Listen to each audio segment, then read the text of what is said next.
అప్పుల బాధలు వెంటాడుతున్నాయా? అయితే 6 జేవిఆర్ వారి జాతిరత్నాలు ధరించండి.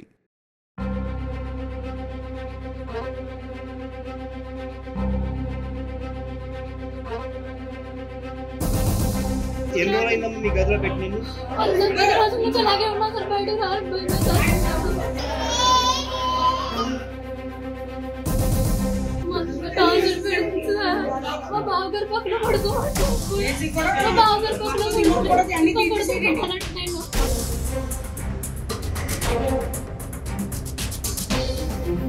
తలుపులు బతులుకుంటారు అతను వచ్చి సార్ నాకు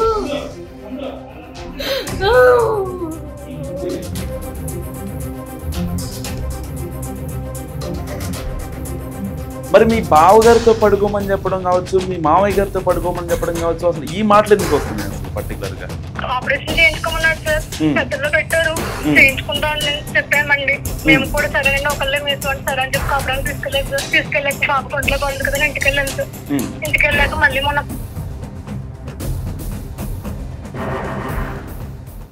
హలో హలో చెప్పండి. నేను జర్నలిస్ట్ మనోజ్ మాట్లాడుతున్నానండి, మనం టీవీ నుంచి.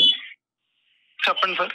యా, అదే ఆ బాధితురాలు రోడ్డు ఎక్కింది కదా వాళ్ళ అత్తమ్మ వేధింపుల కోసం, సో దాని గురించి కాల్ చేశాను. ఒకసారి ఆవిడతో మాట్లాడచ్చా? ఫోన్ ఇమ్మంటారా? ఒకసారి ఫోన్ ఇస్తారా? హలో అమ్మ చెప్పండి అమ్మా.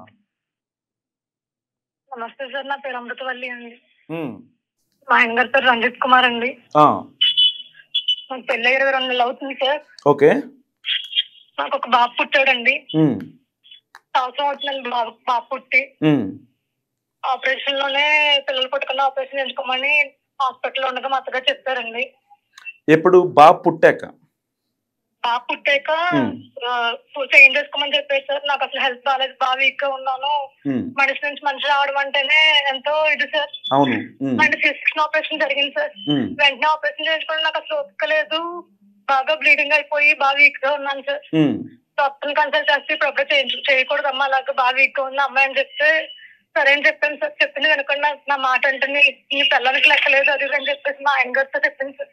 ఓకే, అంటే మీకు ఎప్పుడైతే బాబు పుట్టినప్పటి నుంచి ఉన్నాయమ్మా, మీకు పెళ్ళినప్పటి నుంచి ఉన్నాయా ఈ వేధింపులు మీ అత్తగారి దగ్గర నుంచి? మా అత్తగారు అయితే అలా వేధిస్తూనే ఉన్నారు సార్. కొడుకు దగ్గర ఒకలాగా నా దగ్గర ఒకలాగా మాట్లాడుతూ ఉండేవాళ్ళు సార్. మరి మీ బావగారితో పడుకోమని చెప్పడం కావచ్చు, మీ మామయ్య గారితో పడుకోమని చెప్పడం కావచ్చు, అసలు ఈ మాటలు ఎందుకు వస్తున్నాయి అసలు పర్టికులర్ గా? అంటే ఆవిడ ఇంటెన్షన్ ఏంటి? ఆపరేషన్ చేయించుకోమన్నారు సార్, పెద్దలో పెట్టారు, చేయించుకుంటామని చెప్పామండి. మేము కూడా సరైన ఒకళ్ళే వేసుకోండి సార్ అని చెప్పి కాపురానికి తీసుకెళ్ళలేదు సార్. తీసుకెళ్ళాక బాబు ఒంట్లో బాగుంది కదా ఇంటికి వెళ్ళాను సార్. ఇంటికి వెళ్ళాక మళ్ళీ మొన్న 15 days క్రితం మా పేరెంట్స్ అందరూ వచ్చి దింపారు సార్. బాబు కొద్దిగా బాగున్నట్లేదు, జాగ్రత్తగా చూసుకోండి మా అమ్మాయిని మా బాబుని అని చెప్పేసి అన్ని చెప్పి వెళ్ళారు సార్. వెళ్తే ఆపరేషన్ చేయించుకోమంటే చేయించుకోవాలి అని చెప్పి తిట్టి నా మాట అంటే నీకు లెక్కలేదు, మాట అంటే నీకు లెక్కలేదు, ఆపరేషన్ చేయించుకోలేదు కదా, సరే ఎలాగో సంవత్సరం అయిపోయింది కదా బాబు గారితో మళ్ళీ చేస్తాను సార్. అమ్మమ్మ, యా, పశ్చిమ గోదావరి జిల్లా జంగారెడ్డిగూడెంలో నిజంగా దారుణం జరిగింది. దారుణం అన్నా కూడా అమానవీయ సంఘటన అంటాం నిజంగా చాలా యాప్ట్ అవుద్ది ఆ డైలాగ్. ఎందుకంటున్నానంటే ఒక అత్త తన కోడల్ని అల్లారు ముద్దుగా పెంచుకుంటున్నానని చెప్పి, చూసుకుంటున్నానని, కన్న కూతురులాగా పెంచుకుంటున్నానని చెప్పి ఊరు మొత్తం కలరింగిచ్చింది. అలాంటి అత్త తన మామ దగ్గర, ఎవరైతే చిన్న కోడలు ఉంటుందో ఆ మామ దగ్గర అండ్ వాళ్ళ బావగారి దగ్గర, యాక్చువల్గా ఆ అత్తకి 2 కొడుకులు అనమాట. సో 2 కోడలు కదా. సో చిన్న కోడలు ఎవరైతే ఉంటారో ఆవిడని రాచి రంపాన పెట్టింది. ఎంతలా అంటే సొంత మామ ఎవరైతే ఉంటారో వాళ్ళ హస్బెండ్ అతని దగ్గర పడుకోవాలని చాలా గట్టిగా మాట్లాడుతుంది.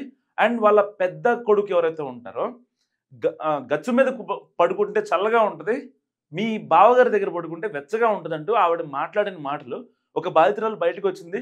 సో ఒక బేసిక్గా పెళ్ళైన వాళ్ళు మన ఊళ్ళల్లో లేడీస్ ఎలా ఉంటారంటే వాళ్ళలో చాలా మంది చదువుకునే వాళ్ళు ఉంటారు. సో ఏ మాట మాట్లాడితే ఎక్కడ ఎలాంటి ఇబ్బంది అవుద్దో, సో రేపొద్దున నా కాపురం నిలబడదేమో, నా పసుపు కుంకాలకి ఏమన్నా ఇబ్బంది అవుద్దేమో అనే ఒక ఇదితో వాళ్ళు అంటే ఆ బాండ్కి లోబడి వాళ్ళు అంటే వాళ్ళ చిన్నప్పటి నుంచి వాళ్ళ మైండ్లో ఇన్బిల్ట్ ఉంటుంది అనమాట. వాళ్ళ ఇంటి దగ్గర నుంచి వాళ్ళు ఇలాగే ఉండాలి ఇలాగే ఉండాలని చెప్పడం వల్ల ఆ అమ్మాయి ఎన్నో భరించింది. ఇక భరించలేక ఆ అమ్మాయి ఇవాళ బయటకు వచ్చి మాట్లాడుతుంది. సో ఒక్కసారి ఆ వీడియో చూద్దాం, ఆ అమ్మాయి ఏమంటుందో. ఏం జరిగింది చెప్పు, ఏం జరిగింది చెప్పు.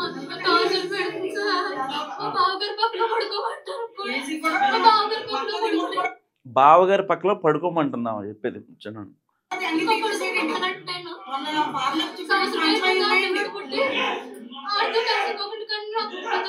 ఎన్ని రోజులైందమ్మా మీ గదిలో పెట్టి నిన్ను?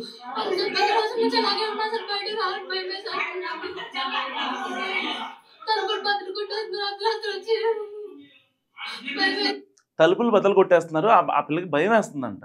ఎంత భయపడుతుందో అసలు, ఎంత పానిక్ అవుతుందో. కనీసం సిగ్గులేదు వాళ్ళకి.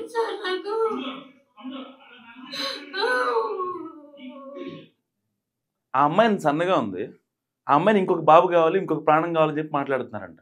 యాక్చువల్లీ ఫస్ట్ ఆపరేషన్ అయినప్పుడు, ఫస్ట్ ఏదైతే బాబు పుట్టాడో అలాంటప్పుడు ఇంకా కుటుంబ నియంత్రణ ఆపరేషన్ చేయించుకొని చెప్పింది వాళ్ళే. ఏది ఆ టైంలో ఏంటి, షోప్ టెప్ కోసం. ఆల్రెడీ మనకు ఒక బాబు ఉన్నాడు, ఇలా ఎలాంటి ఇబ్బంది లేదు, మన వంశం ఇంకా అభివృద్ధి చెందుద్ది, సో నో ప్రాబ్లం అని చెప్పి మాట్లాడింది వాళ్ళే. అంటే ఆ టైంలో ఎలా కలరింగ్ ఇస్తారంటే, మేము ఒక మా కోడల్ని కూతురులాగా చూసుకుంటాం అనే కలరింగ్ స్టార్టింగ్లో ఇచ్చారు. ఆ తర్వాత ఏం చేశారు, ఇక అత్త విశ్వరూపం స్టార్ట్ చేసేసింది. ఏం మాట్లాడలే అంటే ఆవిడ ఎంత ఎక్స్ట్రీమ్కి వెళ్ళింది అంటే, ఇక్కడ పెద్ద కొడుకు దగ్గర మామ దగ్గర పడుకోమని ఆవిడంత బాధపడుతుందంటే ఇంకా ఎంత రాచి రంపాన పెట్టినో ఒక్క నిమిషం మనం అర్థం చేసుకోవచ్చు. ఇంకా వీడియోస్ ఉన్న దగ్గర నేను మీకు చూపిస్తా. ఇలాంటి వాళ్ళని నరికేసిన పాపం లేదు. బాబు ఎంత చక్కగా ఉన్నారు చూడండి వాళ్ళిద్దరు, ఎంత చక్కగా ఉన్నారు వాళ్ళు. వాళ్ళకి అసలు వాళ్ళని ఇబ్బంది పెట్టాలని వాళ్ళకి ఎలా అనిపిస్తుందో అర్థం కావట్లేదు. వాడు ఇంకా పాలు కూడా మరి వాళ్ళు పసిపిల్లోడు. అలాంటి అమ్మాయిని వేసుకుని ఆ అమ్మాయి అంత సన్నగా ఉంది, సరిగ్గా తింటుందో లేదో టైంకి. ఇక ఇంట్లో వాళ్ళు తింటున్నారా లేదా, లేకపోతే వాళ్ళకి అసలు కావాల్సింది ఏంటి, వాట్ దే వాంట్ అనేది అసలు ఒక్క నిమిషం కూడా ఆలోచించరు ఈ అత్తలు. ఎందుకు గడసరి అత్త సొగసరి కూడా లేకపోతే ఏదో మాట్లాడతారు కదా సినిమాల గురించి. అంటే అత్తలు ఎంతవరకు కమాండింగ్గా ఉంటే కోడళ్ళు వినాలి అనే యాంగిల్లోనే ఇంకా సమాజం ముందు పోతా ఉంది. కేవలం అత్తకి ఎదురు చెప్పకమ్మా ఇప్పటికీ చెప్తా ఉంటారు చాలామంది ఆడపిల్లలకి. అసలు అంటే నాకు అప్పుడు అనిపిస్తుంది, నిజంగా అత్తలు చెప్తేనే వీళ్ళు వినాలా, వీళ్ళకంటూ లేదా? ఆల్రెడీ వీళ్ళు డిగ్రీలు చేస్తారు, పీజీలు చేస్తారు, ఎంటెక్లు చేస్తారు, బీటెక్లు చేస్తారు. వీళ్ళు చదువు మొత్తం ఏటైపోద్ది అంటే, వాళ్ళు చెప్పిన వీళ్ళు ఎంత చదివినా సరే వీళ్ళు అత్త మాట వినకపోతే వీళ్ళు సంసారానికి కాపురానికి పనికిరాదు అనే ఒక ముద్ర వేసి పంపించేస్తారు అలా. నిజంగా అసలు వేస్ట్ సమాజం నన్ను అడిగితే. ఇంకొక వీడియో చూపిస్తాం మీకు.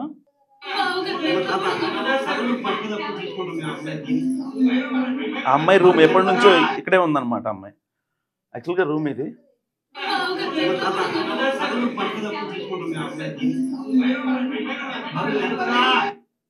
సో ఎందుకు ఆ రూమ్ అంత దరిద్రంగా ఉంది అంటే చెప్పిన రీజను, యాక్చువల్గా అమ్మాయిని 10 days నుంచి ఆ దాంట్లోనే ఉంచారు. ఆ అమ్మాయి ఎవరైనా డోర్ కొట్టినా సరే బయటికి రావాలన్నా చాలా ఇబ్బంది పడుతుంది. తిందో లేదో పక్కన పెట్టండి, అసలు ఇవన్నీ పక్కన పెడితే మరి ఇంత జరుగుతుంటే వాళ్ళ హస్బెండ్ ఎక్కడ అనేది చాలామందికి డౌట్స్ వస్తున్న పరిస్థితి. సో ఇప్పటిదాకా ఆ అమ్మాయి చెప్పేదాని ప్రకారం అయితే వాళ్ళ హస్బెండ్ అయితే ఇప్పుడు అంటే నియర్ బై లేడు. సో ఈ జరుగుతున్న కాన్సిక్వెన్స్ ఏదైతే ఉందో ఆ రప్చర్ని ఆ అబ్బాయి మానిటర్ చేసుకునే స్థితిలో లేడు. సో ఆ అబ్బాయి కూడా అసలు ముద్దాయి ఆ అబ్బాయి అయినా లేదు అతనికి తెలియకుండా జరుగుతుందా అంటే, ముద్దాయి ఆయన కాదా నిందితుడు ఆయన కాదా అనే విషయాన్ని పక్కన పెడితే అతనికి తెలియకుండా అయితే ఇంట్లో జరగకుండా ఉండదు. ఇప్పుడు ఏ ఆడదైనా సరే ఇప్పుడు తన భర్తని మీద మాట పడకూడదని చూసుకుంటుంది. సో అది అంతవరకు బాగానే ఉంటుంది. వాళ్ళ అత్తగారుల్లో లేకపోతే వాళ్ళ బావగారుల్లో ఏంటంటే ఏమో మాట్లాడుతుంది ముందు, నా భర్త మీద మాట పడకూడదు అని చెప్పి. సో అలాంటి సందర్భంలో వాళ్ళు అనే మాట ఒక మాట కాకపోయినా 10 మాటలు అన్నప్పుడు ఒక మాటనే వచ్చి భర్త చెప్తుంది కదా. సో ఇలాంటి సినారియోలో ఎందుకు భర్త తెలియదు అనుకోవడం. సో అంటే ఆవిడ ఈ అమ్మాయి ఇప్పటికీ కూడా వాళ్ళ భర్తని కొంచెం సేఫ్ ప్లేస్లో పెట్టాలి అని ఆలోచిస్తుందని అనుకుంటున్నా. అంటే భార్య ఎలాంటిదైనా భర్త మంచిగా కోరుకుంటుంది, ఆ భర్తను బ్లేమ్ చేయాలని కోరుకోదు. సో తెలుసని నేను క్లారిటీ ఇవ్వట్లేదు, తెలియదని నేను క్లారిటీ ఇవ్వట్లేదు, బట్ ఆయనకైతే తెలిసి ఉంటుందని నేను అనుకుంటున్నా. ఇంకా వీడియో చూసి ప్రయత్నం చేస్తా. చూడండి అమ్మాయి ఎలా ఏడుస్తుంది, అసలు ఎంత దారుణంగా ఆ అమ్మాయిని హింసించి ఆ రూమ్లో పడేసి, ఏదో పశువులు కొట్టడంలో కనుక పశువులను పడేసినట్టు అట్లా పడేసి అసలు ఆ అమ్మాయికి నరకం చూపించారు. నిజంగా స్వాతంత్రం వచ్చి 70 ఏళ్ళు అవుతుంటే ఇలాంటి పనులు.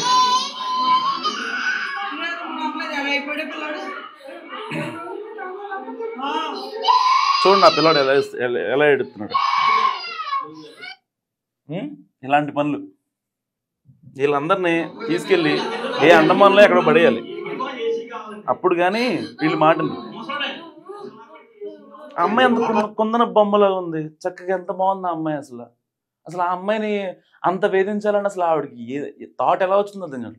ఆ తల్లిని వీళ్ళ అత్తని ఏ మహాతల్లిగా ఉందో కానీ నిజంగా అసలు ఆవిడకి దండేసి దండం పెట్టాలి. ఆవిడకి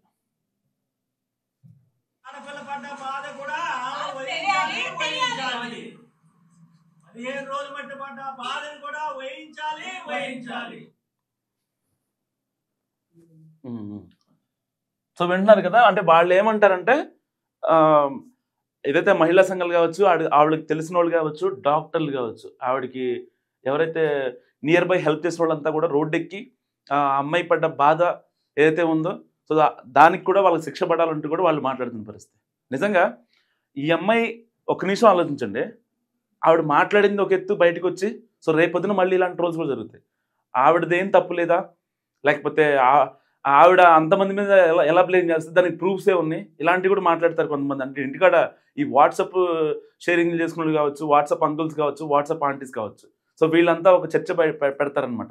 ఇదేం చేయకుండానే వాళ్ళు అంతకు తెగిచ్చారా లేకపోతే అంత ఇచ్చేసారా? సరే, ఒకవేళ కుటుంబం అన్నాక అత్త కోడలు అన్నాక గొడవలు ఉండకుండా ఉండవు, ఏదో గొడవ జరుగుతుంది. సో దానికి సంబంధించి మళ్ళీ సాయంత్రం 2 రోజు 3 రోజు మాట్లాడుకోవడం సహజం. కానీ ఒక ఆడపిల్ల పెళ్ళైన కొత్తలో బయటకు వచ్చి ఎంత ఇదిగా మాట్లాడిందంటే ఒక్క నిమిషం ఆలోచించండి, ఆ అమ్మాయి ఎంత గాయపడిందో. నిజంగా అమ్మాయి గాయపడ్డ సైనికురాలు ఎన్నాళ్ళు ఉపయోగపట్టింది. ఓ పిల్లోడు పుట్టాక కూడా ఆగింది, చాలా విషయాలు కన్వే చేసుకునే ప్రయత్నం చేసింది, సర్దుకునే ప్రయత్నం చేసింది. సరే, మొగుడు చెప్పిందో లేదో ఆ తర్వాత సంగతి. కానీ ఆ అమ్మాయి ఎంత బాధపడి ఉంటే వాళ్ళ మీడియాకి వచ్చి చెప్పుద్ది. ఇన్ని తనలో తానే పెట్టుకున్న అమ్మాయి బయటకు వచ్చి చెప్పిందంటే మనం అర్థం చేసుకోవాలి. నిజంగా నా పేరు Mandam Lakshmi, international human rights chairperson, corporate sector. And ఇప్పుడు మీరు చూస్తున్నటువంటి బిల్డింగ్లో బాధితురాలు అమృతవల్లి అని చెప్పేసి అమ్మాయి ఉంది. ఆ అమ్మాయికి ఇది 3rd ఇయర్ మ్యారేజ్ అయ్యి పెళ్ళైన తర్వాత యాక్చువల్గా వాళ్ళు అత్తగారికి 2 మగపిల్లలు. పెద్ద తనకి పెళ్ళైన ఎన్ని సంవత్సరాలైనా పిల్లలు పుట్టలేదు. ఈ అబ్బాయి పుట్టిన తర్వాత సంవత్సరం తర్వాత కన్సీవ్ అయ్యింది అమ్మాయి. కన్సీవ్ అయితే అతను మ్యారేజ్ అవ్వగానే ఈ భర్త రంజిత్ కుమార్ అనే అతను పిల్లల కోసం చాలా తాపత్రయపడి మనకు పిల్లలు పుడితే మా మదర్ వాళ్ళు చాలా సంతోషిస్తారు అని చాలా హ్యాపీగా ఎక్స్ప్రెస్ చేసినటువంటి పరిస్థితి. అయితే పిల్లడు పుట్టిన తర్వాత మరి ఏం జరిగిందో తెలీదు, ఆపరేషన్ చేయించుకొని రమ్మని పిల్లలు లేకుండా అప్పుడే మేము రాణిస్తామని ఒక రకంగా, తర్వాత పెద్దలతో కూడా పిల్లల కంటే మాకు ఫుల్ఫిల్ అయిపోద్ది 2 పిల్లలతో 2 పిల్లలకి కన్నట్టు అని చెప్పేసి హెరాస్మెంట్ చేస్తున్నారు.